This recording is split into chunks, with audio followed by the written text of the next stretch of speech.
Welcome to the Rich Dad Real Estate Show, where we talk about the good news and bad news. Real estate, hosted by yours truly, Jaren Sustar. And today I'm here with a very special guest, Grace Gudenkauf. I hope I pronounced that correctly. We'll find out here in a second. Grace, she's a real estate investor. She's an author of The Self-Managing Landlord, and she's a co-founder of the Women Invest in Real Estate Network, I guess. Why they crush it? Her and Amelia, her partner, they're great people, and they're absolutely crushing it with that community. And she's a systems expert. And so I'm super excited to talk to Grace. In her free time, she likes hiking and hanging out in a hammock. Dude, I haven't hung out in a hammock in forever. I'm scared to get in a hammock because I don't diet well enough, and I'm not sure there's a hammock that can hold me, Grace. Thanks for being on this show today. Thank you. And yes, you pronounced it right. And I know that there is a hammock out there for you. My hammock is my best friend. Hey, if we can go on a hammock search for extra large males, that would be fantastic because I'm going to need one. But I'm super stoked to chat with you today. We met, I guess it was Orlando, at a conference a couple years back, and we hit it off. You guys are awesome. The vibe between me, yourself, your partner, in your business, you are just amazing people, and I know you're crushing it in your community. And so this is really cool that a couple years later, here we are on the Rich Dad podcast talking about real estate and how you have had so much success. And so I'm excited to dive in. I'll let you start from, the beginning, but I think it's cool now because tell me if I'm wrong, you don't live anywhere near where you invest anymore. You've moved Correct. to the Wild Wild West out in Arizona, but I think you still invest maybe towards the Midwest. So we'll get there, but take us back to how this entire journey started. Yeah, I was in college helping my boyfriend at the time, now fiance, paint a house. And I thought to myself, I could maybe do this one day. He was flipping a house with his grandpa. And then, like many, I had read Rich Dad, Poor Dad. I had listened to BRRRR podcasts, and I thought to myself, I could do this. And one thing about me and Amelia, who you mentioned, is like, we're go, go, go. We're 100 miles an hour. I'm going to read it. I'm going to figure it out, and I'm going to do it, probably to a detriment. And so COVID started doing DIY investing. Quickly realized I could figure out creative financing, BRRRRs, private money, commercial lending, and I just told myself I'm never going to stop buying. And when I started, I bought in my backyard, which was Cedar Rapids, Iowa. I never knew that you could buy anywhere else. I didn't even know the term out-of-state investing. And after 2 to 3 years of doing DIY investing and really running our business like a mom and pop and running around like a chicken with my head cut off, we ended up moving to Tucson, Arizona. Didn't know anybody there, had never been there, but my fiance got a good job there. So we said, screw it, let's go. And I figured out how to be an out-of-state investor and how to run my business like a business, build a team, and all that great stuff. That is insane. I don't know. Maybe you told me this and I just forgot, but the fact that you were just painting your boyfriend's house and you're like, holy crap, I'm going to be an investor. And then you went and did it. That's absolutely insane. Who does that? I know. Even better is I wrote a book for BRRRR and have spoken at the BRRRR conference, which is so crazy because that was the podcast I listened to where I was just like, I could do that. I can do that. Be me. That brings me to a good point because I preach this nonstop, and I know you would agree that if you can make a very complex topic seem normal, you can have success. And so for me, I remember when I was starting out in the real estate game, I went and surrounded myself through networking with people who were already where I was wanting to go. And so, yes, it's good because you learn from them. So you learned a ton, listen to the podcast, all that good stuff. But I think even equal to the education that you get is it becomes normal. And when something becomes normal, then it's easy to take action on it. And, just growing up in small town South Carolina, it was almost like untouchable to be able to get in real estate. You know what I'm saying? Like it was like almost like a myth, like it was only for rich people or something. And so to make it feel normal allowed me to feel like that barrier was knocked down, and it was just like hopping on a bike and riding a bike. And when you can get to that place mentally, all the nuts and bolts aside, it really does open up a lot of doors. Yeah, you can't operate your business in a silo. I still struggle being from small town Iowa, which was probably very similar to where you grew up, where Rich was making 100K a year. Yeah. Like that was rich. That Yes. was, and so to be in real estate and see so many other forms of wealth and to know that, everybody is kind of making it up and you just have to be around people who know how to do it and they will inspire you and teach you and you'll learn from them is huge. And that's why I always tell people, if you're listening, go be a part of a local meetup or an online community or listen to more podcasts and normalize it, normalize it, normalize it. Nobody's got it figured out. That's the one thing I've learned. Like you look at any investor or any big name in their business. I mean, we could talk, I don't necessarily want to throw out names, but think about the biggest names that their business, they don't have everything dialed in. They do not have it all figured out. That is one thing I've learned by being able to step into these rooms with some larger folks.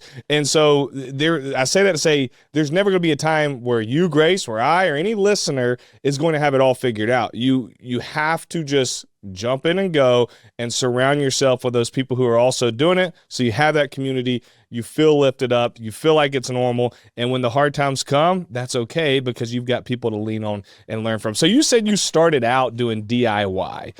Yeah. Dive into that. What does that mean? What did that look like from the get-go? I think it's easier to start in real estate DIY because you need less capital. But it's harder to scale because you can't get out of the day-to-day. Whereas if you start not DIY or out of state, it's so much harder to do that first deal. But once you do, you've got everything locked in and you can keep scaling. But my fiance is the guy that can do literally anything. He has renovated whole houses top to bottom to the studs. And that's great for your first couple of deals. And I was the world's worst contractor at his side. I can paint, I can pull out screws, I can do demo, I could landscape a little bit, but I was not good at anything else. And we literally had to move 2,000 miles away from our portfolio to get out of DIY because I was cleaning, I was the manager, I was doing everything, and he was doing the contracting. And when I finally moved, I knew it was going to force me to figure out how to do it not being there. And that's what made me absolutely explode my business. I started flipping from 1,500 miles away, not ever having seen a lot of the properties. Wire exploded. I started a few other businesses, and it was all because I figured out how to outsource and delegate. And a lot of us fall into the trap of nobody can do it like I can. And I always tell people, don't be so narcissistic. But a lot of people can do it like you can. You just have to figure out how to give them direction, how to hire, and how to systemize. A lot of people can do it better than you can in certain areas. Actually, yes, better. Not just, that's the one thing I found is even in any, not just my real estate business, like that was easy for me to delegate contracting because I hated it so much. But in my other businesses, it's like, yeah, when I put the right person in the right role, they are better than I am in that position 99% of the time. How many deals do you think you lost out on by focusing so much on contracting and working personally on the houses that you were buying?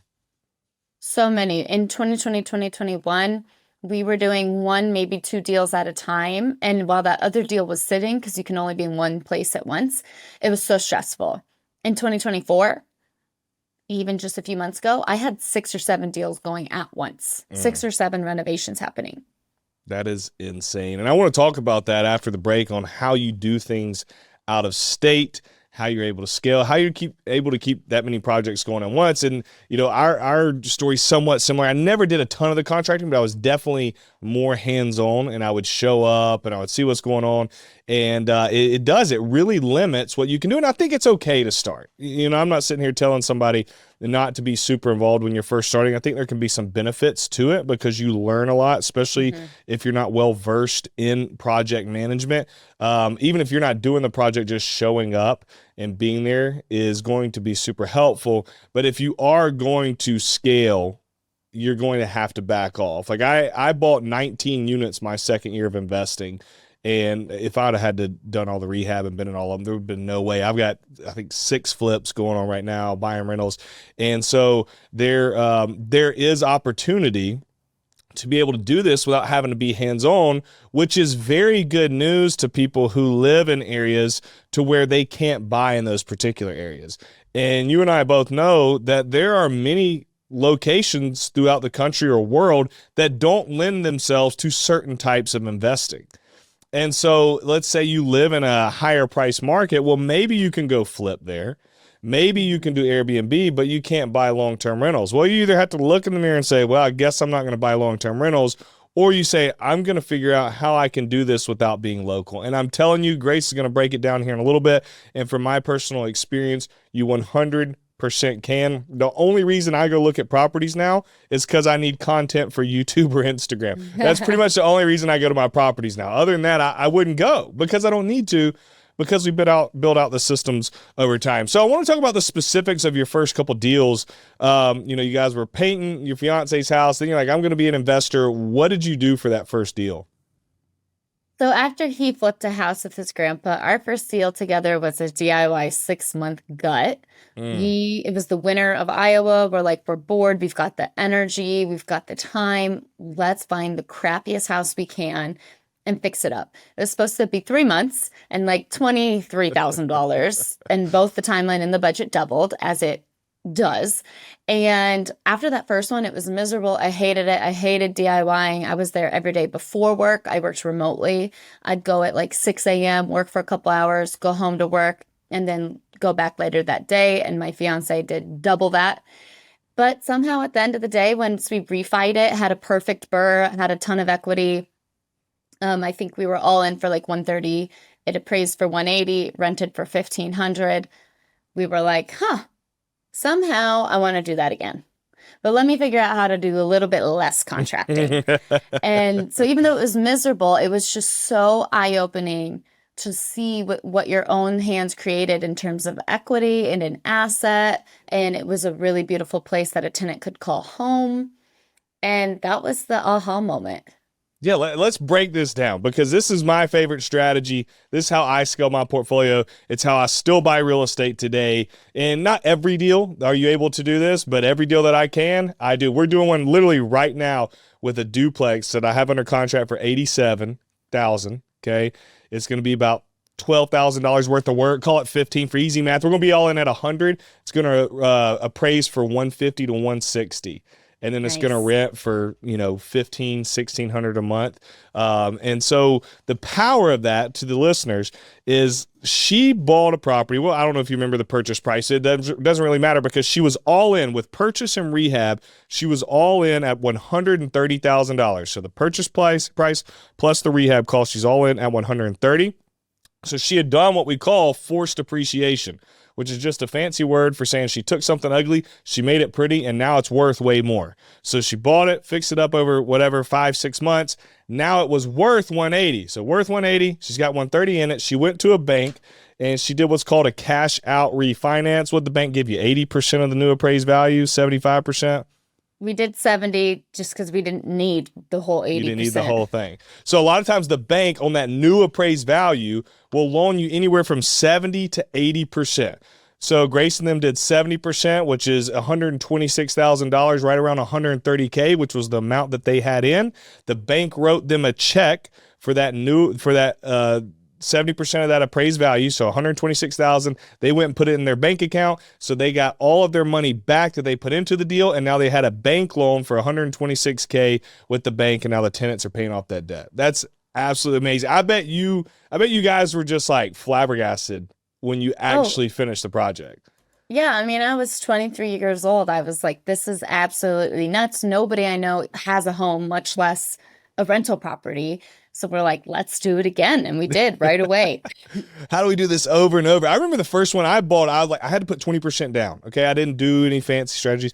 And, come to find out later, that's not the best way to do it. It's not how I buy now the majority of the time. But I just remember like that first deal, I walked around like I was something, dude. My chest was bowed out. I was like, this is amazing. And then I remember my first BRRRR deal, which was your first ever deal. And I had never felt anything like it, because I went and acquired, and you went and acquired an appreciating asset, and you had no or very little capital left in the deal. And now you own this very expensive asset. It's going up in value over time, and it's paying you back. Like, how many people, if you really think about it, how many people in life actually buy things that pay them back? Statistically, only 1% of people do. people do, because only 1% of people are smart enough to say, let me go deploy capital in assets that are actually going to pay me back. The rest of the 99 just go buy crap where your money disappears. And the crazy thing is, we all have access to go buy assets that will pay us back and do things like you did, but it just takes a little discipline and it takes a little courage. And to see you guys do that, and then how it's unfolded over time, which we're going to break down after the break, I am super stoked for you. We'll be right back with Grace. Are you worried about your financial security in these unprecedented times? If you are, the next minute could profoundly impact your financial security. Imagine waking up to find the economy has plunged and your portfolio has plummeted 30 to 45%, while banks are in turmoil, holding your money hostage while waiting for FDIC intervention. Where would you turn? For many, this may sound like fiction, but it's a stark reality for those that have money on the line. Recently, America's awoke to both the NASDAQ and the Dow, plummeting over 1,100 points each and triggering a frenzy of sell-offs. History shows us how a single event can crash the market, like the dot-com bubble of 1999, the subprime mortgage crisis of 2008, and the pandemic of 2020. But today, we're facing multiple bubbles: commercial real estate, stock, bonds, and banks. Combined with the relentless inflation, the threat of global recession, the specters of war, and you have the perfect storm. The consequences could be catastrophic, plunging us into unprecedented crisis. America is sliding in the age of discord, with trust in institutions collapsing and the democratic norms unraveling. The quality of life for Americans has declined. Wealth is concentrated among the rich, while the median American family income stagnates, creating a dangerously top-heavy social pyramid. Moreover, hostile countries like Russia, China, and Iran are working to destroy the U.S. dollar.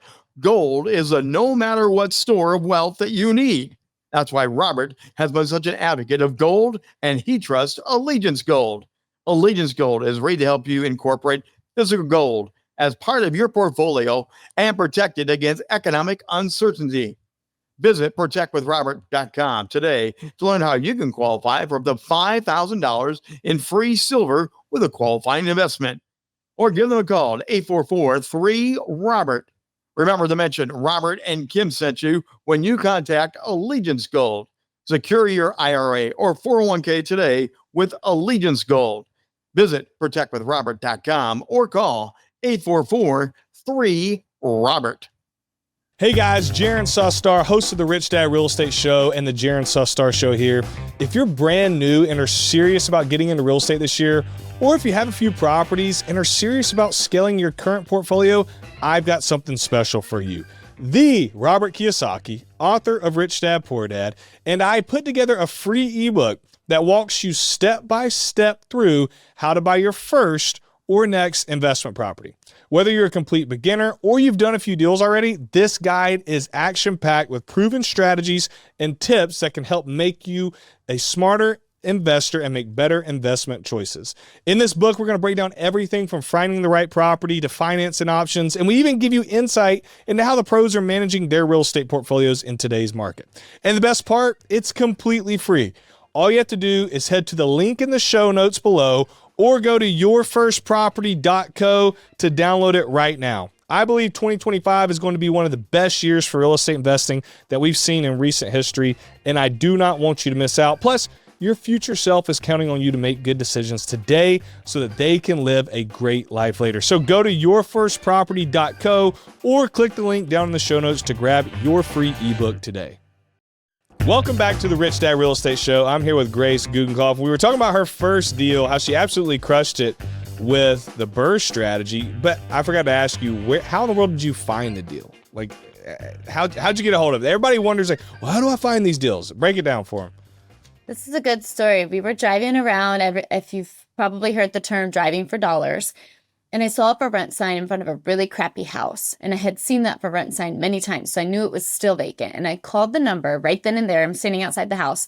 And I realized the person who answers has no clue what I'm talking about. So I take a wild shot in the dark. I'm like, are you an investor? He's like, yes. I'm like, do you have a lot of properties? He said, yes. And then for some crazy reason, I decided to say, even though I had never bought anything in my life, I'm an investor too. Why don't you send me a list of all of your properties and send me your crappiest ones and we want to walk them. So I had the courage to, kind of bluff my way through this. And he sent me a spreadsheet of like 35 properties, starred the ones that he thought were the worst. And then I said, I want to walk the properties that are the most disgusting, that smell bad, because I know that's where, people say it smells like money. I know that's where I can force the most appreciation. And we walked like 2 or 3, offered on it. I was so scared to negotiate like $2,500 off the inspection report, which is so funny looking back on it. And we signed it. I bought it off market, no realtor, and we got to work. That is amazing. Literally saw a for rent sign and called the investor and asked, how have you found most of your properties?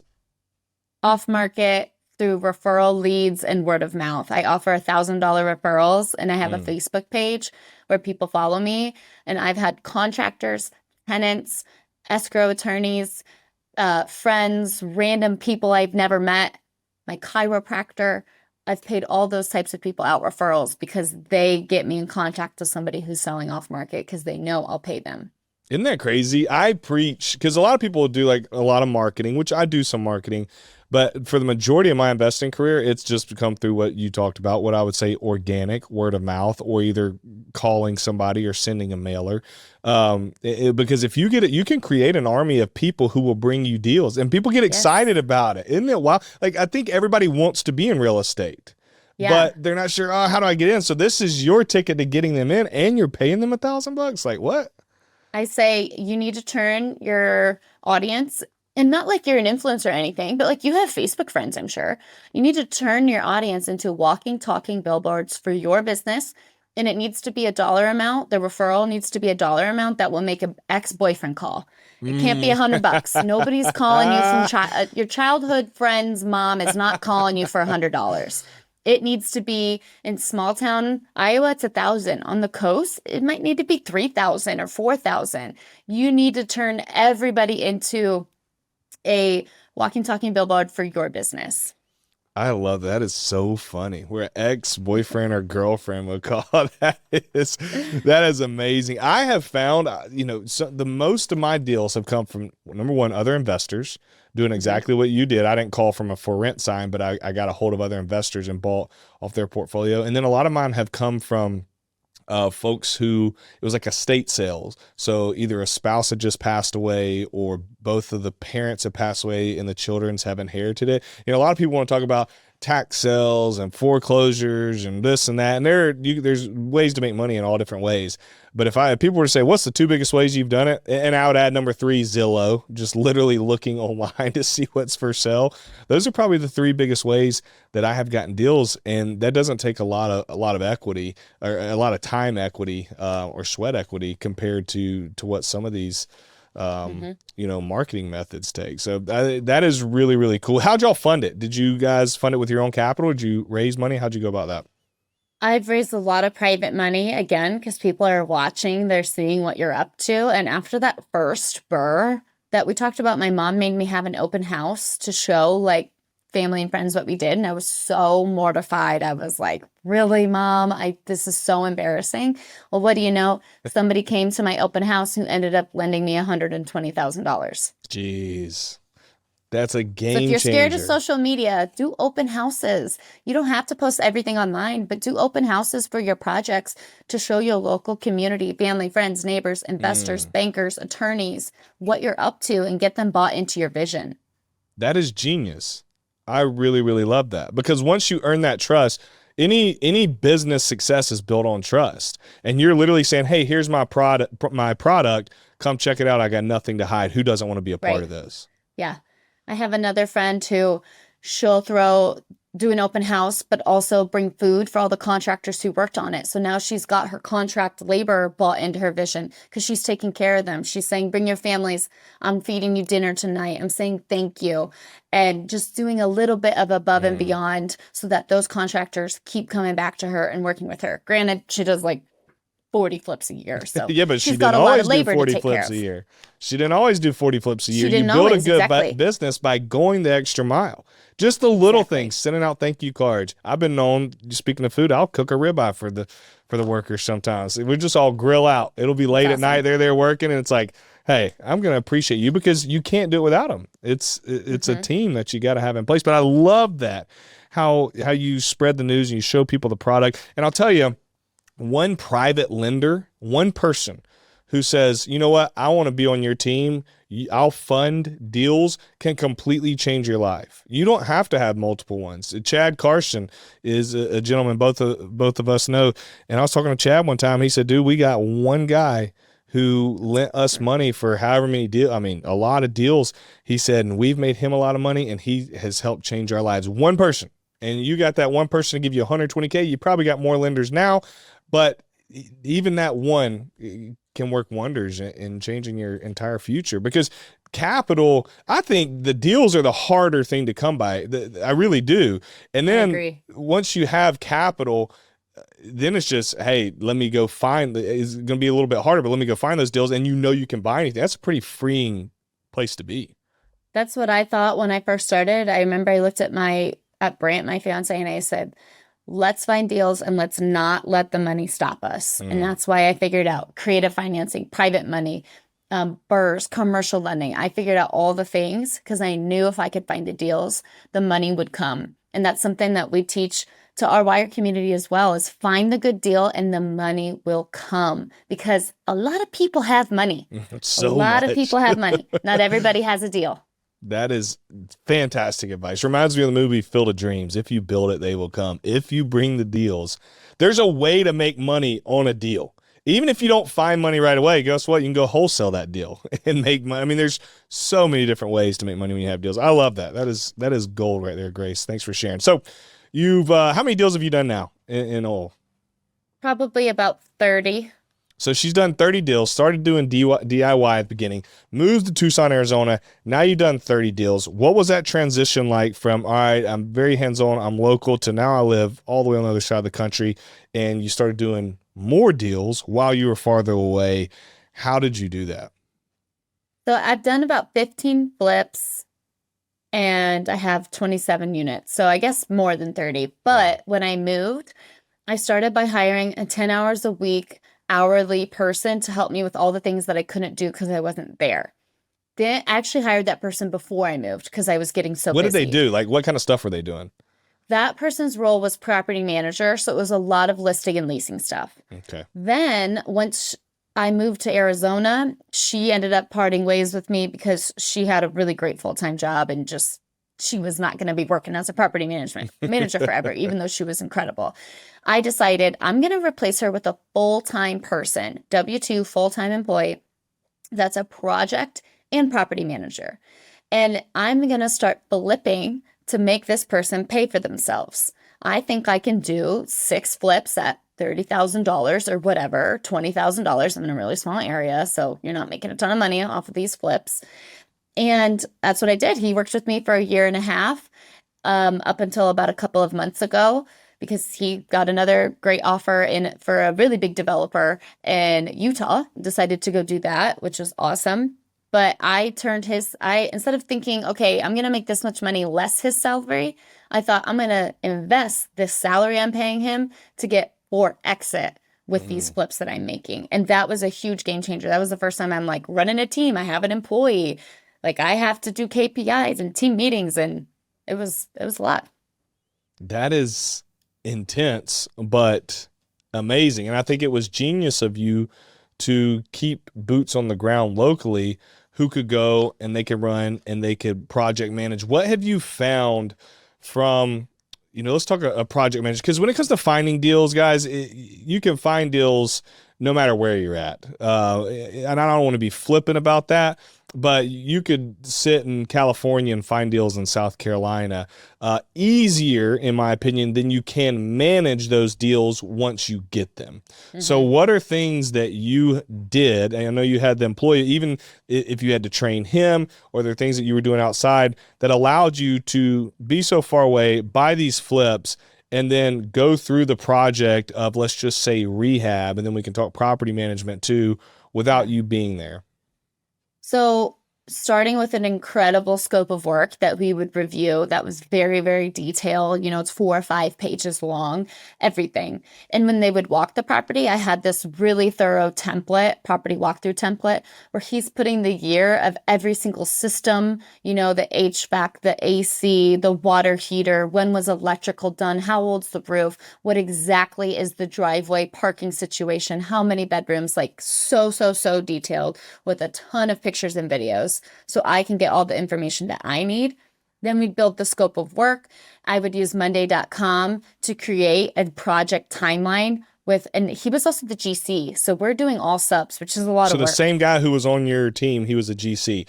I mean, not licensed, but he was running your, And disclaimer, you can do this if you don't have somebody living full or working full time for you. Just want to put that out there. There are people that you can find as boots on the ground. Oh, yeah. Who will go and do this for you as well. But yeah, keep going. Especially if you're, again, in a community or a local meetup where you can find a great boots on the ground, somebody, or like a new agent who's not making a ton of money. That's a great person to have be your project manager. Just know you get what you pay for, and you can't, just hire somebody and expect them to be really good at it. You got to train them. But we would use Monday for the timeline, who the contractor was, and then just a ton of trial and error.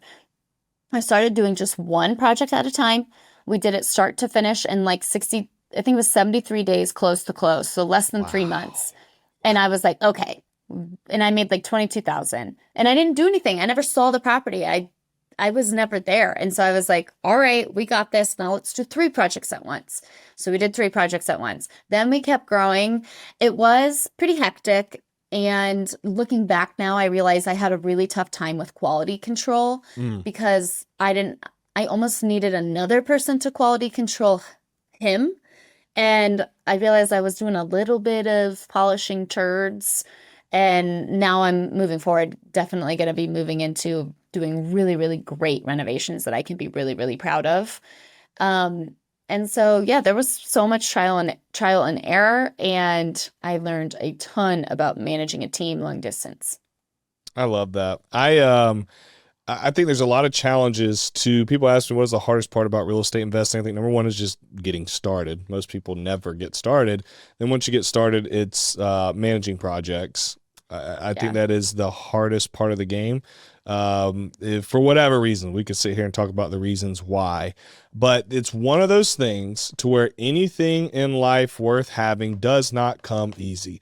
And the hardest part of this game is going to be, how do I get that project or that property from looking ugly to now it's being pretty in as fast amount of time with quality work? That's going to be the hardest part of this game. And you can either say, I'm too scared, I don't want to be a part of it. Well, it's fine. You're never going to reap the benefits of real estate. Or you say, I'm going to figure this thing out, whether you're doing it locally or from out of state. And it's worth figuring out. I find that people get into trouble on flips the second they stop being proactive or hands-on. If you have a flip, you have to be so hands-on. You have to have such a thumb on the pulse of what you're spending, how long it's been, who's doing what. And I've done this before. I've gone hands off and let kind of the project manage itself, and it never turns out well. So you need to be tracking the current budget versus the projected budget. You need to always have an estimated date of completion whenever you're talking to a contractor. The second you stop asking for estimated dates of completion, the second it's going to go off the rails. Yeah, you really have to almost feel like you're micromanaging and just stay on top of it, which is, for me, is very hard because I am not necessarily a detail-oriented person. I'm a big vision. Let's move on to the next deal. Now, I'm smart enough now where I have team members who literally do all of it. I mean, I don't. After I close a deal, I hardly see it at all now, and they're very, very high level, and they manage the project managers and so on and so forth. But when you're getting started, you're spot on. And I think one of the biggest things that we've done with our students who are getting started with this, and especially ones doing it out of state, is, you mentioned it. Number one is we're having multiple contractors walk through. If you don't have that one person on your team, we're getting multiple quotes. Then we're putting scope of works together based on that and the inspection report. Then we're having a contract signed. Then we're giving them a timeline. And then we're having a weekly check-in. So every Friday, they're getting a video walkthrough, if they're not local, of where they are at the project, what's been purchased. They're getting receipts. And one thing that I will leave you guys with just as a tip to keep you from getting screwed is do not pay large lump sums to contractors. There are bad people out there who will take your money and they will run. The way we do it is we pay for material. Oftentimes, our contractors or subs will actually call somebody from our team from Lowe's or Home Depot or wherever. We'll pay for it with our card, and then they just charge us labor at the end of every week. And if I could just give you guys just something to take to just make this imprint in your brain, never forget it, do not pay large lump sums. Don't give them 50% deposit. They're going to run off on you. Yeah, I agree. And it's very scary. So you guys started Wire, right? Women investing in real estate, women invest in real estate. And y'all have a lot of fun. When I see you guys at conferences, y'all have a great group. What is it? How can ladies get involved in it if they're interested? Yeah, we've got a few different things going, but our mission statement is to empower women to become W-2 optional through real estate investing so we can create lifestyle design. We always say we're not here to own 100 units. We're here so that we can have freedom, whatever that may be. And we have a community membership. We do retreats. We just got home a couple days ago from our 9th retreat in Phoenix, Arizona. It's 3 to 4 days with 20 women in a giant Airbnb having an absolute blast and talking business.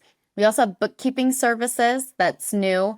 I have made a lot of bookkeeping mistakes, so much so that I was like, I need to start my own bookkeeping service. So we hired a full-time bookkeeper and now do investor books through Wire, which is really fun.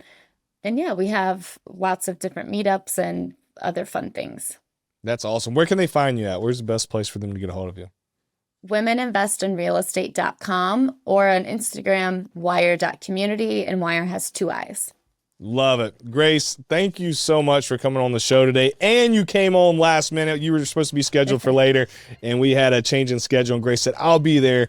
So thank you so much. I'm pretty sure it's early where you're at, too. I always love chatting with you. You're amazing. You're an absolute stud at real estate investing, and thanks for sharing your knowledge today. Thank you, Jaren. Thank you for tuning in to this week's episode of the Rich Dad Real Estate Show. Go down to the show notes before you leave and grab my free ebook on how to buy your first or next investment property in 2025. It's going to give you everything you need to be successful in the real estate game. Thanks for tuning in. I'll see you next time. This podcast is a presentation of Rich Dad Media Network.